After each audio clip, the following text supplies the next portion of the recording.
Okay, you can begin. As the old people would say, to know where you're going, you must know where you come from. So we'll just do a short recap of the course that we have done so far. Firstly, we look at the leadership and we give it a definition. And at the same time, we looked at some distinguished leaders throughout history, be it in politics, business, or in social capacities. We covered some theories in leadership as well, the great man approach, behavioral approach, trait approach. We then looked at the relationship leadership model that involves 5 components: process, inclusive, empowering, purpose, ethical. We went into the chapter presentations where Dover and Earl spoke of knowing yourself as a leader.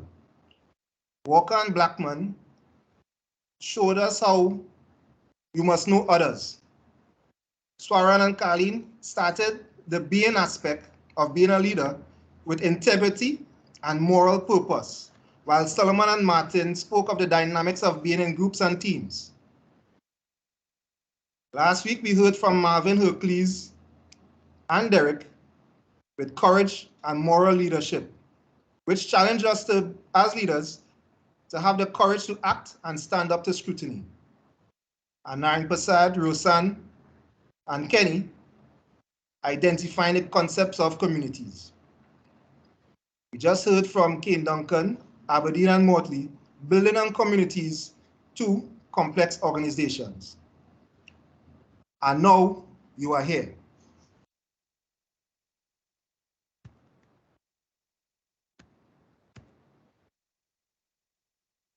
Good afternoon. I am Mongo Harris with co-presenters Karen Boxell and Dion McFarlane.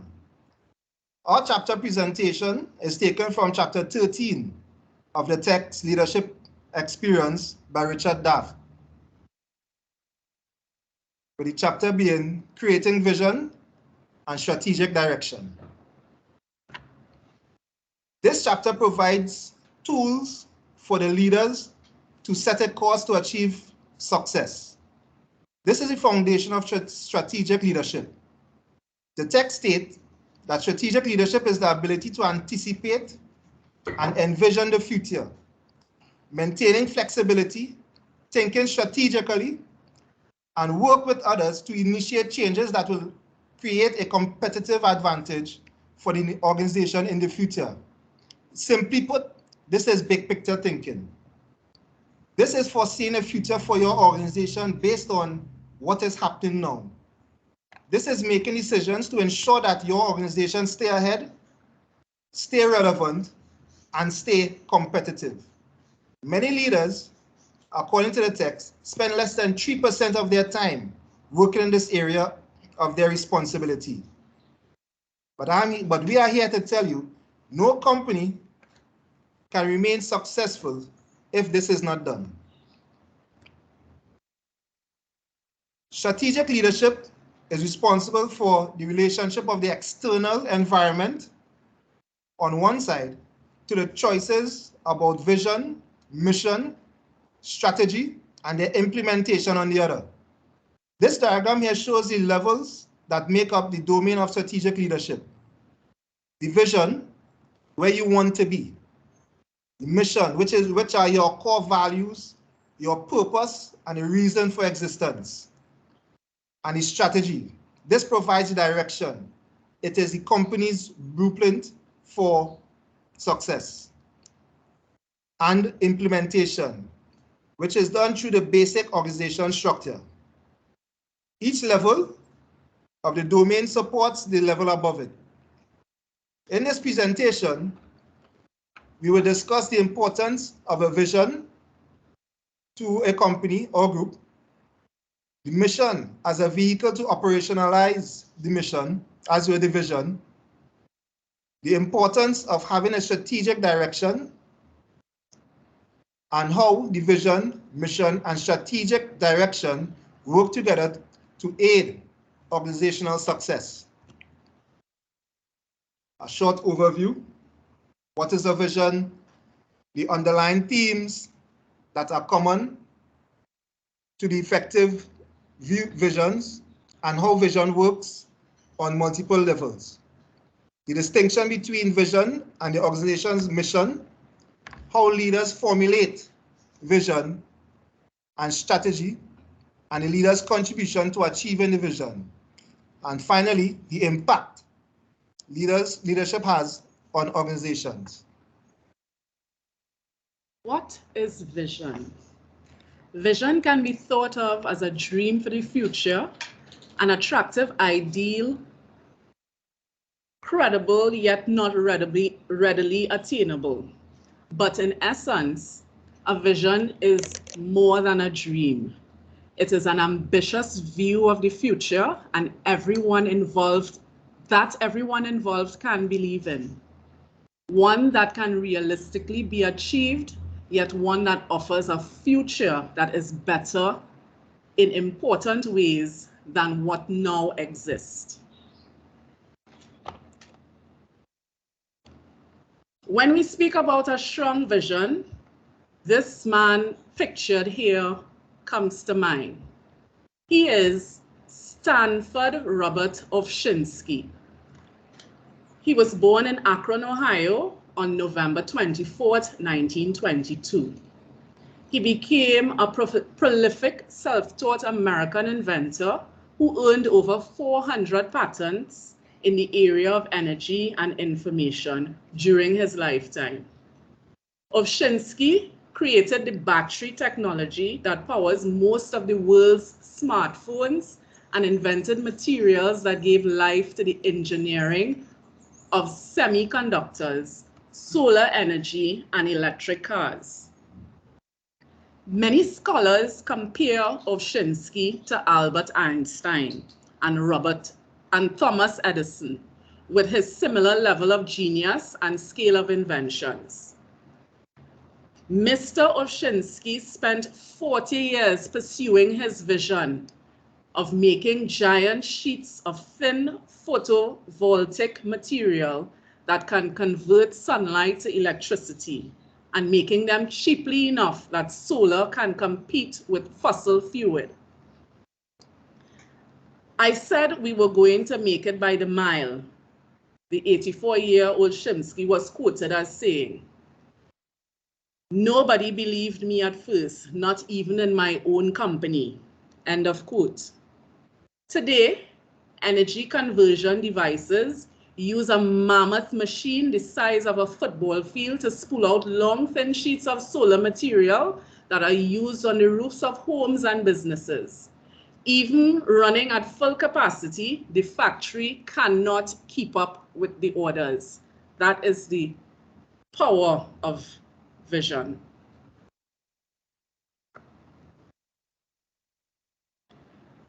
Some companies and their vision statements. We have a list of companies highlighted on this slide: Motorola, Ritz-Carlton, Johnson Controls, and the list goes on. For a brief moment, let us take ourselves back to last semester and look at these vision statements. Can anybody spot the commonalities with these vision statements?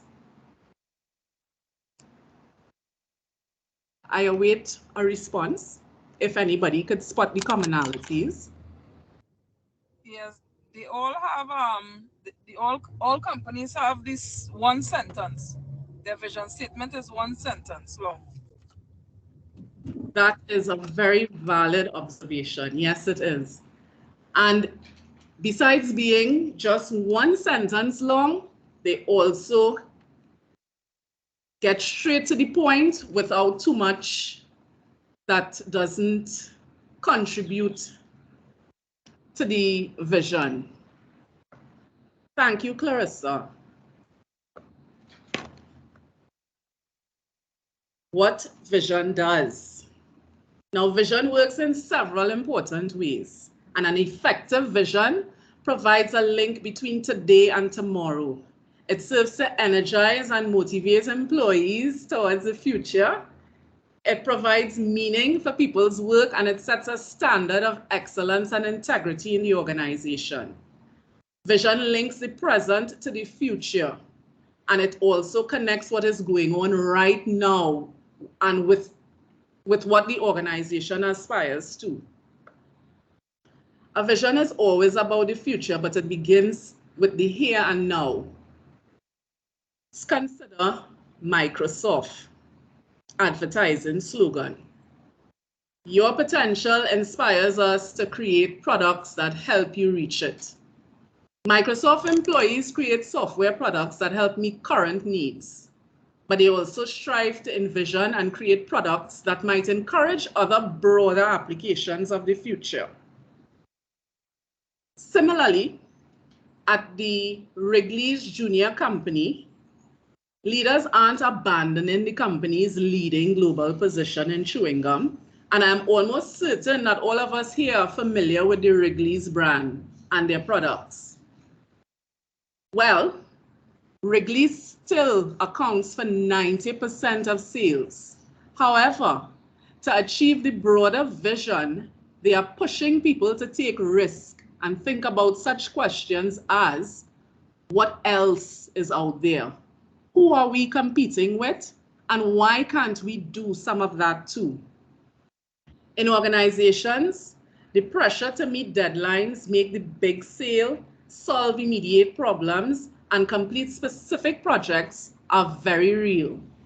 Some have suggested that today's leaders need a bifocal vision, the ability to take care of needs of today and meet current obligations while also aiming towards dreams for the future. Vision. Let us now all think about our organizations and our organization's vision and reflect a little bit on how it makes you as an individual feel about your organization's strategic direction.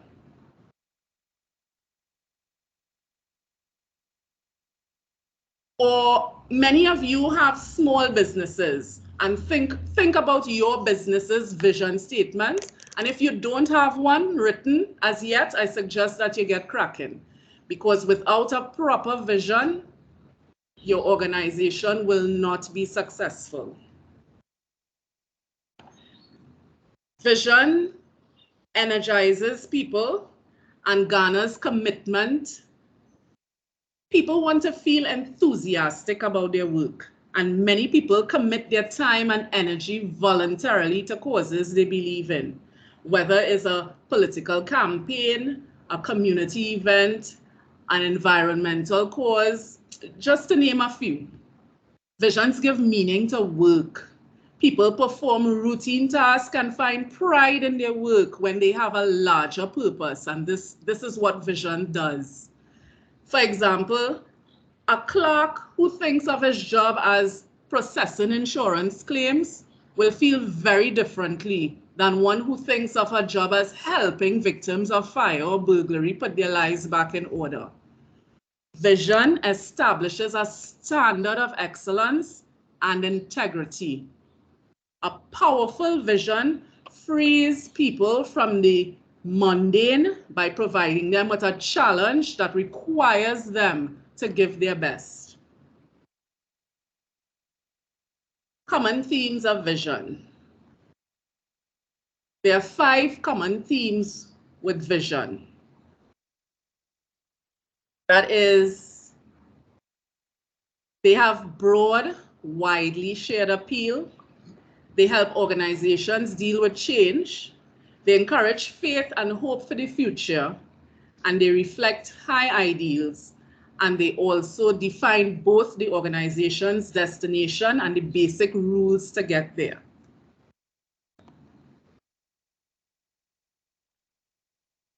Although it may be obvious that a vision can only be achieved through people, many visions fail to adequately involve employees. And I believe that We as MGPS students, when we embark on whatever endeavors we embark in, whether it's to create our own small business or contribute towards our endeavors, vision statements, we would bear this in mind. Let us now look again at Stanford Orchinsky's idea of inexpensive film for solar power. Many thought it was a ridiculous idea, but if he had not been able to involve investors, managers, engineers, and other employees in the vision, it would have never become a reality. Vision deals with change, and that helps the organizations achieve bold change. Vision is about action and challenges people to make important changes toward a better future. Change can be frightening, but a clear sense of direction helps people face the difficulties and uncertainties involved in the change process. When employees have a guiding vision, everyday decisions and actions throughout the organization respond to current problems and challenges in ways that move the organization toward the future rather than maintain the status quo. Vision exists only in the imagination. It is a picture of a world that cannot be observed or verified in advance. The future is shaped by people who believe in it, and a powerful vision helps people believe that they can be effective and that there is a better future they can move to through their own. A powerful, clearly articulated vision helps people believe in a future they cannot see. Good visions are idealistic.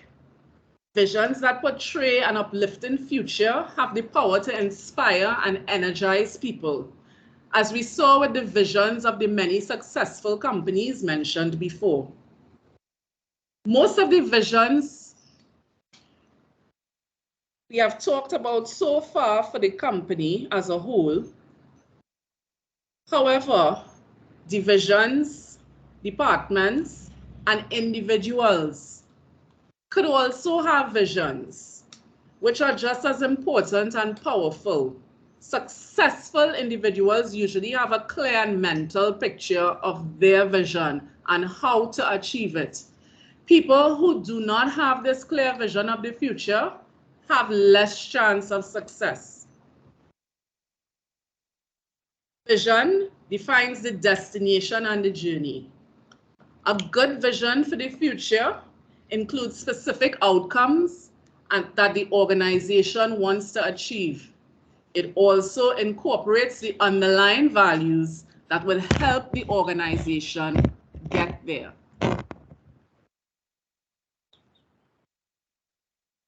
Mission. Mission is not the same thing as a company's vision, although the two work together. The mission is the organization's core broad purpose and reason for existence. Let me repeat that. The mission is the organization's core broad purpose and reason for existence. It defines the company's core values and reasons for being, and it provides a basis for creating the vision. Whereas vision is an ambitious desire for the future, mission is what the organization stands for in a larger sense. Mr. James Collins would have compared two companies, Zenith and Motorola. He did this to illustrate the importance of a solid organizational mission. Now, both Zenith and Motorola were once successful makers of televisions. Yet while Zenith stayed there, Motorola continued to move forward to making microprocessors, integrated circuits, cellular phones, modems, and other products, and also became one of the most highly regarded companies in the country. The difference is that Motorola defined its mission as applying technology to benefit the public, whereas Zenith's own were making television sets.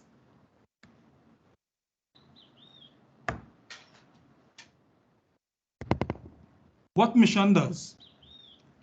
Whereas visions continue to grow and change, the mission persists in the face of changing technologies, economic conditions, or other environmental shifts. It serves as the glue that holds the organization together in times of change and guides strategic choices and decisions about the future.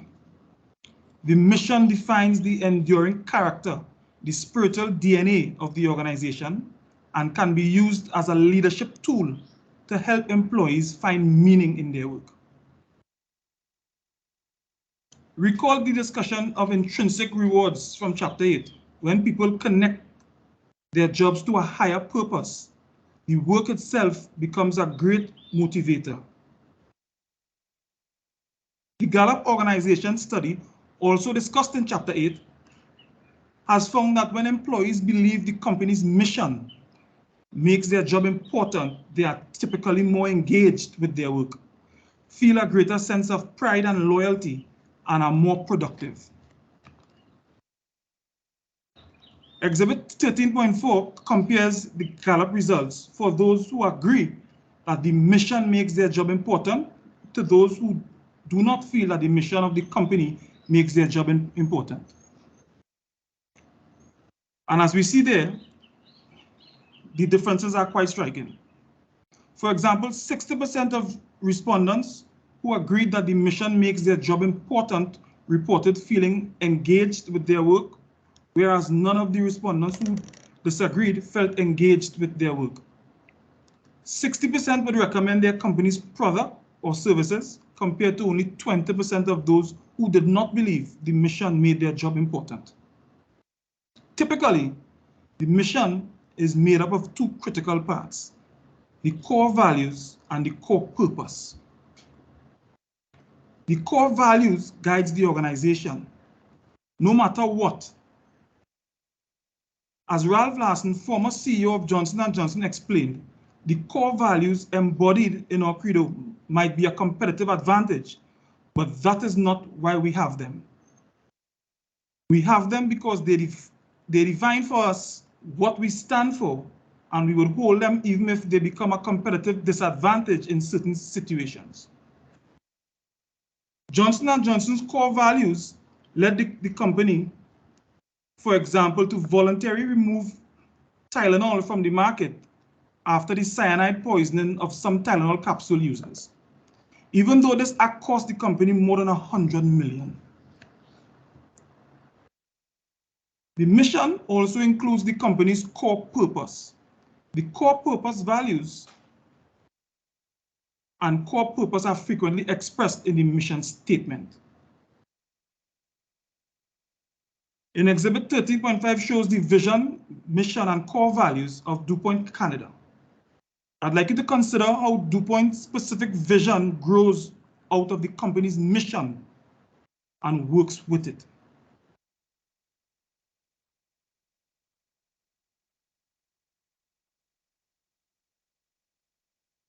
A framework for a noble purpose. An effective mission statement doesn't just describe products or services. It captures people's idealistic motivations for why the organizations exist. Most successful companies have missions that proclaim a noble purpose of some type, such as Motorola's, applying technology to benefit the public. Mary Kay's, to enrich the lives of women. And the world's famous Walmart stores, to give ordinary folk the chance to buy the same things as rich people. Leaders are responsible for framing a noble purpose that inspires and leads followers to high performance and helps the organization maintain a competitive advantage. People like to have a sense that what they are doing matters and makes a positive difference in the world. Consider the purpose that inspires employees at Genentech. which topped Fortune magazine list of the last 100 best companies to work for in 2006. Genitech was the world's first biotechnology company, and after 29 years, it is the brightest star in the burgeoning industry. The company's core purpose, which imbues employees with idealism, has a lot to do with its success. Genitech's motto, "In Business for Life," captures its mission to use human genetic information to develop medicines for serious and life-threatening disease. Employees say they work at the company because it gives them a chance to make a difference. Scientists and researchers have the time, freedom, and support at Genitech to answer big research questions that could have a big impact on curing diseases such as cancer. Genitech puts great effort into attracting people with a passion for science and a commitment to improving human life. It can take several visits and as many as 20 interviews to land a job. Part of the process is designed to screen out those who are preoccupied with salary, title, and personal advancement. CEO Art Leveson emphasizes that people who need to feel special with assigned parking spaces and executive dining rooms won't fit in at Genitech. Genitech managers by no means consider the company a philanthropy. They are focused on growth and profits as much as any other business. However, as Leveson puts it, at the end of the day, we want to make drugs that really matter. That's the transcendent issue.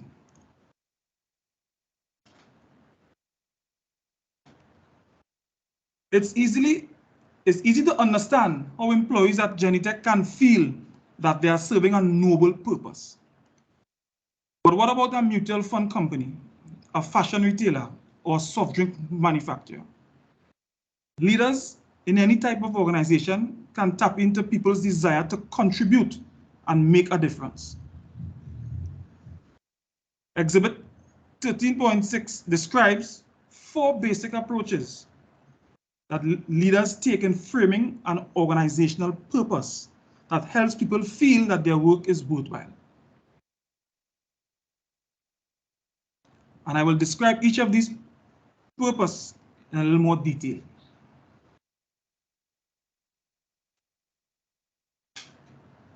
Discovery. Many people are inspired by the opportunity to find or create something new. Discovery from its own sake can serve as a noble purpose, as it does for employees at 3M, where researchers are given time to explore ideas and work on their own projects. Another example is Google, where people are energized by the psychic rewards they get from working on intellectually stimulating and challenging technical problems. Leaders at Samsung Electronics have re-energized the company by focusing employees on discovery rather than imitation, aiming to transform Samsung into a world-class innovator rather than a manufacturer known for cheap, low-quality knockoffs. This shift in the purpose has led to amazing results. Samsung's records of innovation will be discussed in more detail in Chapter 15. This type of purpose inspires people to see the adventure in their work and experience the joy of pioneering or entrepreneurial spirit.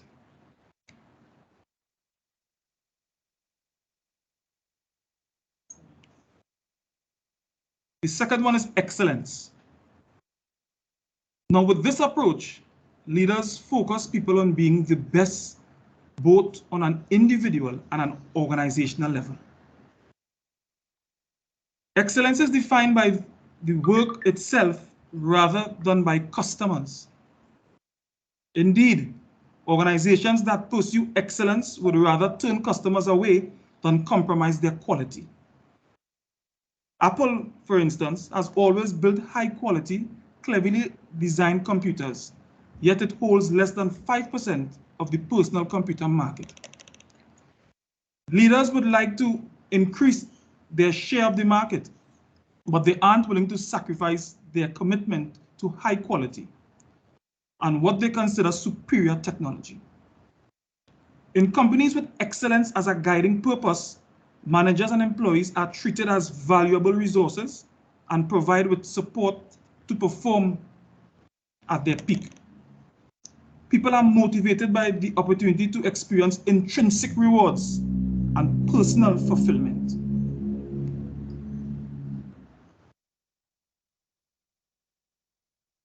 The third one is altruism. Now, many non-profit organizations are based on a noble purpose of altruism, but businesses can use this approach as well. You can recall the examples of employees at Service Master from chapter 6. And from earlier in this chapter, one of Service Master's core values is to treat employees with respect and help low-skilled manual workers see the worth and dignity of their service to society. Similarly, leaders at Dollar General emphasize the purpose of giving low-income people a good deal, not just making sales and profits. Any company that puts a high premium on customer service can be considered to fall in this category as well. Marriott encapsulates its purpose in the slogan, "The spirit to serve." The basis of action for this type of purpose is to increase personal happiness. Most people feel good when they are doing something to help others or make the communities or the world a better place.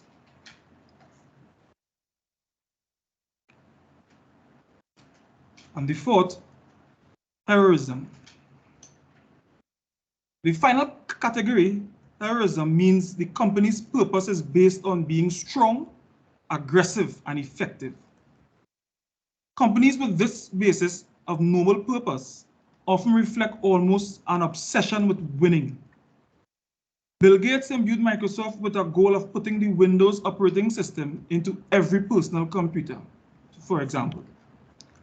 At General Electric, former CEO Jack Welch wanted the company to strive to be number 1 or 2 in each industry in which it did business. As another example, Southwest Airlines was founded with an heroic goal of winning against much larger competitors such as American and Delta. With this approach, the basis of action is people's desire to achieve and to experience self-efficacy, and as described in chapter 8. People want to feel capable of being effective and producing results.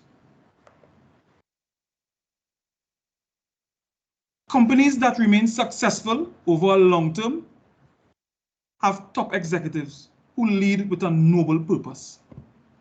A well-chosen noble purpose taps into the emotions and instincts of employees and customers and can contribute to better morale, greater innovativeness, and higher employee and organizational performance.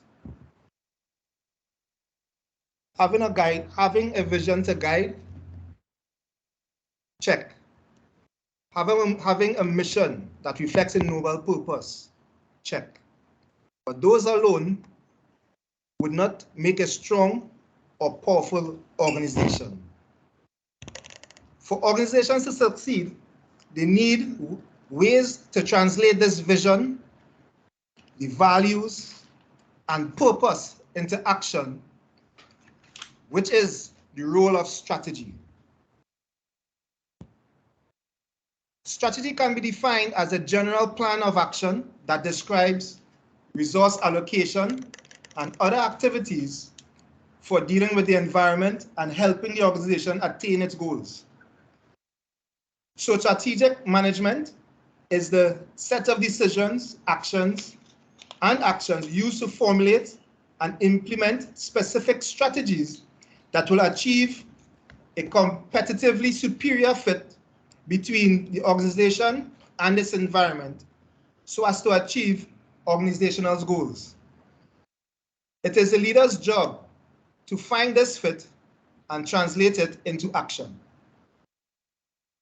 And in doing so, leaders ask questions such as, where is the organization now? Where does the organization want to be?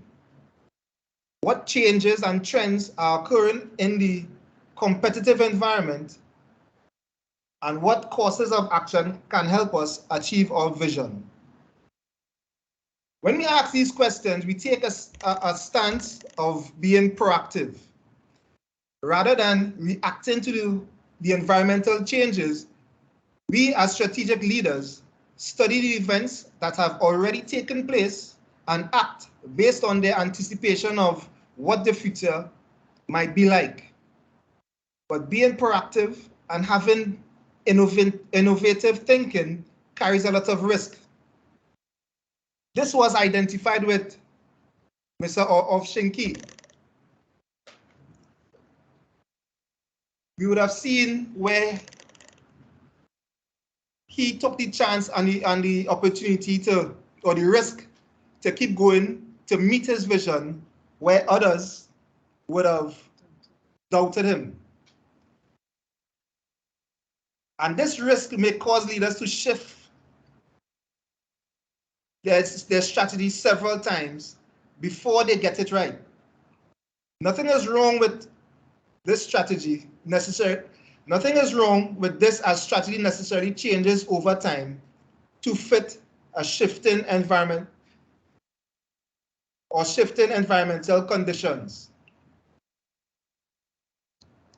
To improve the chances of success, leaders identify or develop strategies that focus on 3 qualities: core competence, developing synergy, and creating value for customers. An organization's core competence is something the organization does extremely well in comparison to competitors. Leaders try to identify the organization's unique strengths that makes their organization different from others in the industry. So for this, you look at Massey Stores. One core competence that they possess is having a number of locations throughout Trinidad and Tobago. Compare this to any other organization that exists in Trinidad, other than KFC maybe, or maybe KFC is matching them. But in their industry of grocery or vehicle dealership, how can any other match them in these? A second is synergy. This occurs when organizational parts interact to produce a joint effect that is greater than the sum of the parts acting alone. As a result, the organization may attain a special advantage with respect to cost, market power, technology, or employee skills. One way companies gain synergy is through alliances and partnerships. Prior to the broad name Massey, there were individual small organizations, namely Hilo and Massey Stores, or rather Neil and Massey. Now, with this merger, it is now Massey Stores. Focusing on core competencies and attaining synergy helps companies create value for their customers.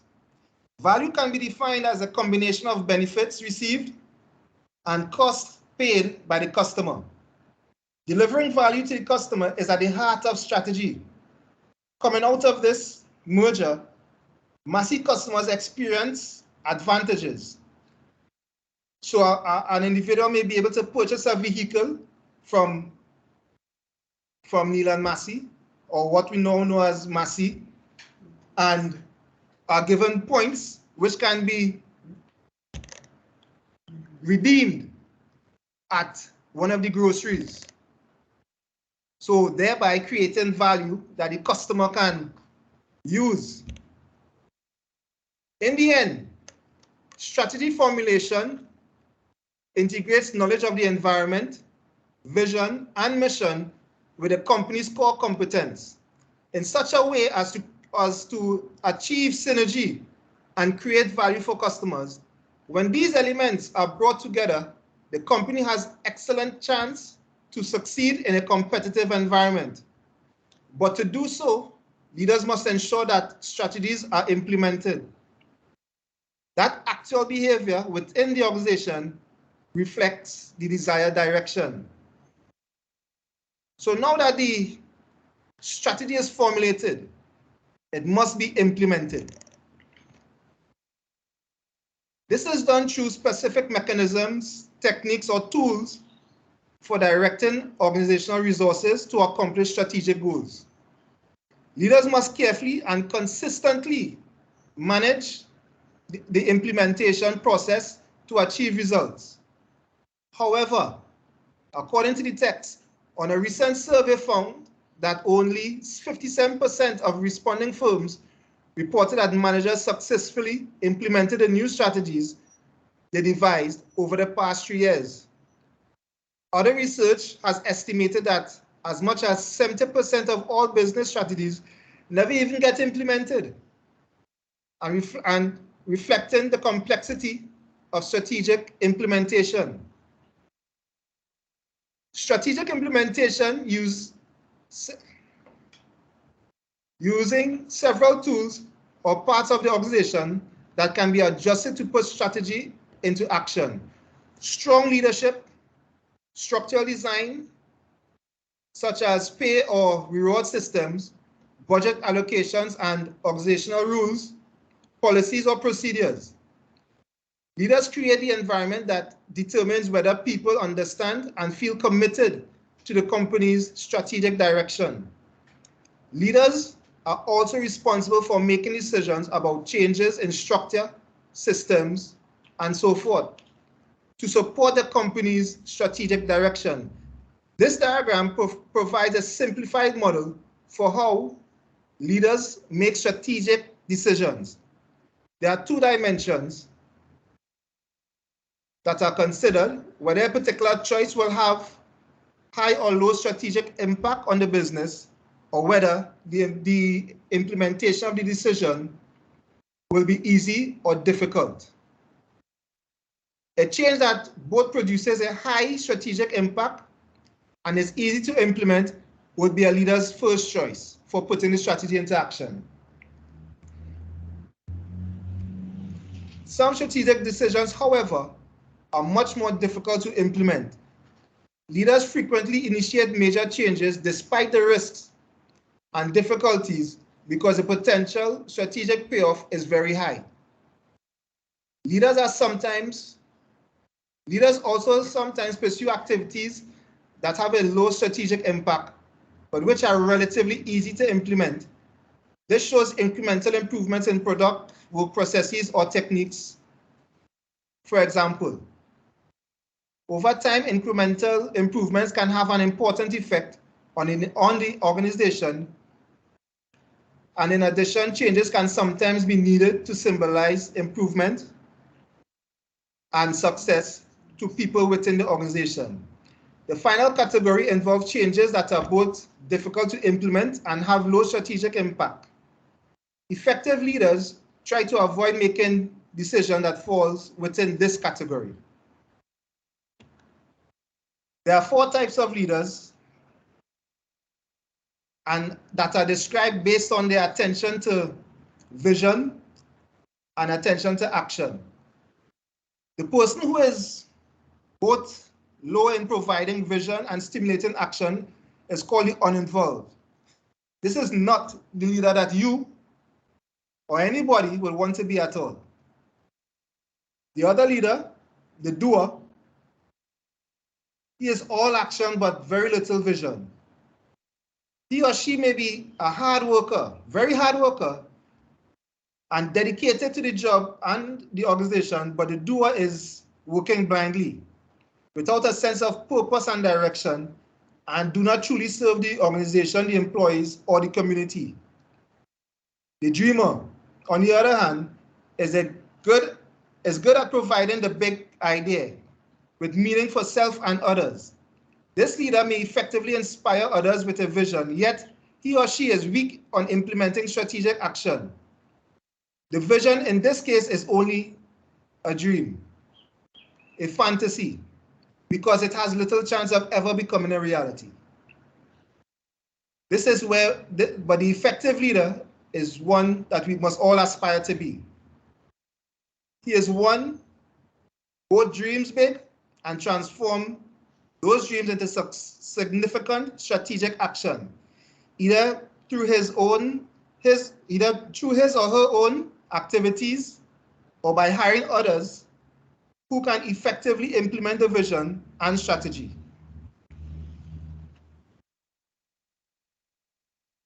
Organizations need both a broad and inspiring vision and an underlying plan for how to achieve it. To decide and map a strategic direction, leaders strive to develop industry foresight based on trends in technology, demographics, government regulations, values, and lifestyles that will help them identify new competitive advantage. One approach leaders take in setting a course for the future is through situation analysis. One example of a situational analysis is a SWOT, which identify the company's strengths, its weaknesses, externally, the opportunities and threats that may exist for the organization. The results would produce information necessary in creating direction. Leaders using situational analysis obtain external information from a variety of sources such as customers, government reports, suppliers, consultants, or association meetings. They gather information about internal strengths and weaknesses from sources such as budgets, financial ratios, profit and loss statements, and employee surveys. Another formula often used by leaders is a 5-force analysis, which was developed by Michael Porter, who studied a number of businesses and proposed that strategy is often the result of 5 competitive forces: potential new entrants into an industry,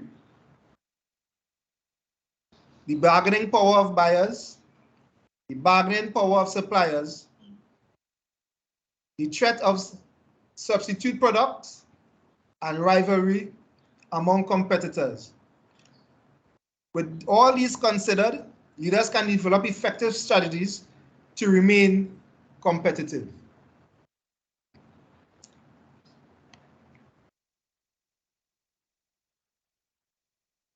When leaders link vision and strategy, they can make real difference for their organization's future. By understanding the vision and making sound decisions in strategy management and implementation, while also creating an environment for employees also possess the vision. For employees to also possess the vision, the impact is great. Performance is improved, profits are increased, along with greater customer satisfaction. Therefore, the importance of the role of a leader to an organization can never be overstated. To conclude, this churchyard saying was taken from the text, and it encapsulates this chapter nicely. Life without vision is drudgery. Vision without action is but an empty dream. Action guided by vision is joy and the hope of the earth. Therefore, an organization without a vision is doomed to hardship, while having a vision but no action would only be a simple dream, maybe even a nightmare for some. But should we as leaders of all different organizations act in accordance with the vision, then success will be found. And this action is strategy formulation and implementation. We thank you for your time and attention. This is our reference taken directly from chapter 13 of the text. Thank you, everybody. Any questions, anybody?